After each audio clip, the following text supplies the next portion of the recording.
Hello students. सो जो आज का हमारा टॉपिक होगा वो होगा टेबल फॉर्मेटिंग। ठीक है, फॉर्मेटिंग होती क्या है और टेबल फॉर्मेटिंग क्या होती है। एक्सेल में हम लोग टेबल को कैसे फॉर्मेट करते हैं, ठीक है, या फिर हम कह सकते हैं एक्सेल में हम लोग कोई टेबल कैसे क्रिएट करते हैं। हमारे पास बहुत बार ऐसा डेटा आते हैं जो टेबुलेशन फॉर्म में आते हैं, ठीक है, तो उसको हम लोग प्रेजेंट कैसे करना होता है डेटा को। मेरे पास यहाँ पे कुछ डेटा पड़ा हुआ है, जैसे ये मेरे पास डेटा है ये। अब देखो ये ऐसे ही अभी एक मतलब जो हम लोगों ने लिखना था वो लिख लिया, लेकिन इसकी जो प्रेजेंटेशन है वो सही नहीं दिख रही है, ठीक है। तो इसकी फॉर्मेटिंग हमें करेंगे। तो फॉर्मेटिंग होती कहाँ से है, ये रहा आपका फॉर्मेट का टैब, ठीक है। और उसके बाद अगर आप लोगों को फॉर्मेटिंग अगर रोज और कॉलम्स की करनी हो तो वो यहाँ से करते हैं हम लोग, ठीक है। रो की हाइट, कॉलम की विड्थ, शीट का नाम चेंज करना हो, किसी रो को हाइड करना हो, शीट को प्रोटेक्ट करना हो, या सेल्स को फॉर्मेट करना हो, ठीक है। लेकिन अगर हम टेबल फॉर्मेटिंग की बात करें तो जो आज हम लोग सीखेंगे टेबल फॉर्मेटिंग, ठीक है। इसको क्या करना है, सबसे पहले हम लोगों को सिलेक्ट कर लेना पूरे टेबल को। ये हमारा टेबल, ठीक है। अब हम लोग क्या करेंगे, फॉर्मेट एज टेबल पे जाएंगे। उसके बाद हम लोगों को यहाँ से आप लोग कोई भी एक सिलेक्ट कर लो। मान लो मैं देखो ये सिलेक्ट कर लिया मैंने, ठीक है। अब जो मेरा टेबल है वो इस तरह से दिख रहा है, ठीक है। अब आप लोग क्या कर सकते हो, इसके कलर्स को चेंज कर सकते हो। यहाँ से आप लोग कोई भी टेबल की फॉर्मेटिंग को अगर आप लोगों को कहीं से भी चेंज करना हो तो आप कर सकते हो। अपना स्टाइल भी अपग्रेड कर सकते हो, जैसे मैंने ये रखा हुआ, ठीक है, फॉर्मेटिंग कर ली टेबल की। अब बात ये आती है कि हमारे पास यहाँ पे क्या आ जाते हैं, हमारे पास फिल्टर लगा हुआ। तो इस फिल्टर को सबसे पहले हमें हटाना है। तो फिल्टर को कैसे हटाना है, ऑल्ट डी एफ एफ करके, या फिर ऑल्ट डी एफ एफ आपके लिए शॉर्टकट की होगी। नहीं तो आप लोगों ने क्या करना है, यहाँ पे वो ऑलरेडी सिलेक्ट होगा तो ये आता है इसका फिल्टर का ऑप्शन, ठीक है।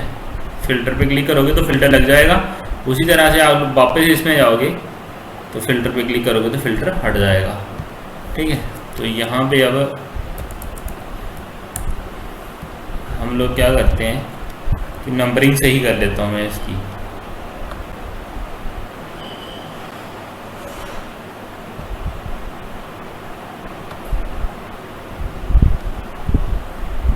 ठीक है, नंबरिंग सही हो गई हमारी डेटा की। अब हम लोग क्या करेंगे, इस इस टेबल में जो सेल हैं, सेल आई थिंक आपको सबको पता होगा। सेल इस पोर्शन को बोलते हैं, जैसे ये वाला है, ये पूरा एक सेल है, ठीक है।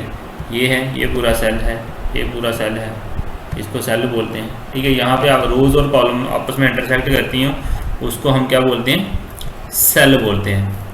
अब अगर यहाँ पे तो फॉर्मेट एज ए टेबल किया था, स्टाइल्स में यूज़ करते हैं हम इसको हम लोग। तो सेल स्टाइल अगर देना हो तो वो भी हम लोग दे सकते हैं, ठीक है। ये यहाँ से आपकी चॉइस है अगर आप लोग चूज़ करना चाहो। लेकिन सबसे पहले हम लोगों को टेबल्स को क्या देनी होती हैं, वाटर, ठीक है। बिना वाटर के हम लोगों को टेबल हमारा इतना अट्रैक्टिव नहीं दिखता है। तो ये आ गया हमारा वाटर। देखो अब जो लाइंस है ना वो खुद ब खुद क्या हो रही हैं, डिफ्रेंशिएट कर रही हैं कि हाँ ये वाली लाइन यहाँ तक है, ये वाली लाइन वहाँ तक है, ठीक है।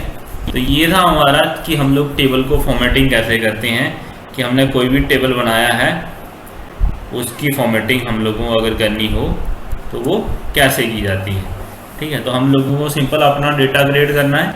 उसके बाद हम लोगों को फॉर्मेट एज अ टेबल पे जाना है और यहाँ से कोई भी ऑप्शन आप लोगों को चूज़ कर लेना है जो आप लोगों के लिए सही हो।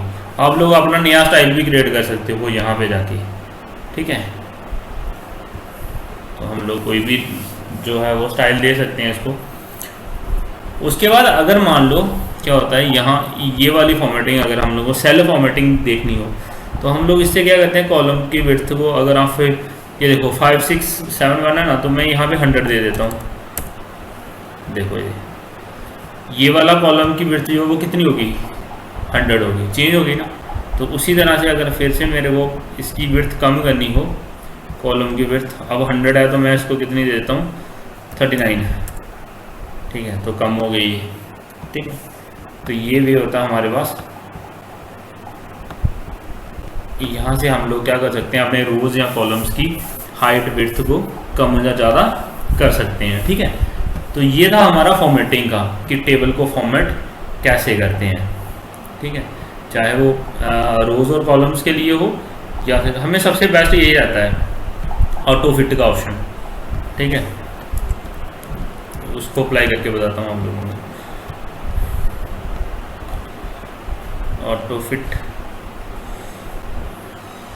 ठीक है, कॉलम विड्थ भी ऑटो फिट हो गई, अब रो की हाइट को भी ऑटो फिट करना हमने। ये लो, ये हमारे टेबल के लिए सबसे बेस्ट फॉर्मेटिंग है रोज और कॉलम्स को लेके, कि सबसे कम स्पेस ले रहा है वो, और साथ में क्या आ रहा है,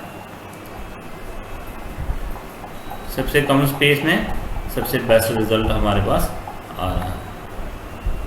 ठीक है, अब देखो, अगर हम लोगों को मान लो इस किसी, अब ये देखो कलर स्कीम हम लोग अपने मर्जी से भी दे सकते हैं। अगर आप लोग इसको क्या करोगे, कलर स्कीम चेंज करोगे इसकी,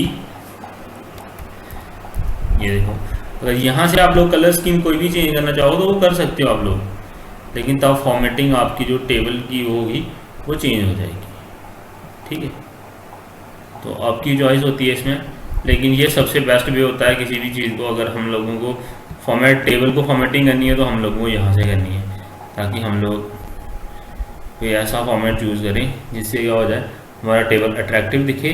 और सबसे इम्पोर्टेंट चीज़ कि हम लोगों को ऐसा कलर चूज़ करना है जो क्या हो, दूर से भी पढ़ा जाए और अट्रैक्टिव भी हो, हमारी जो आइज़ को अफेक्ट ना करे।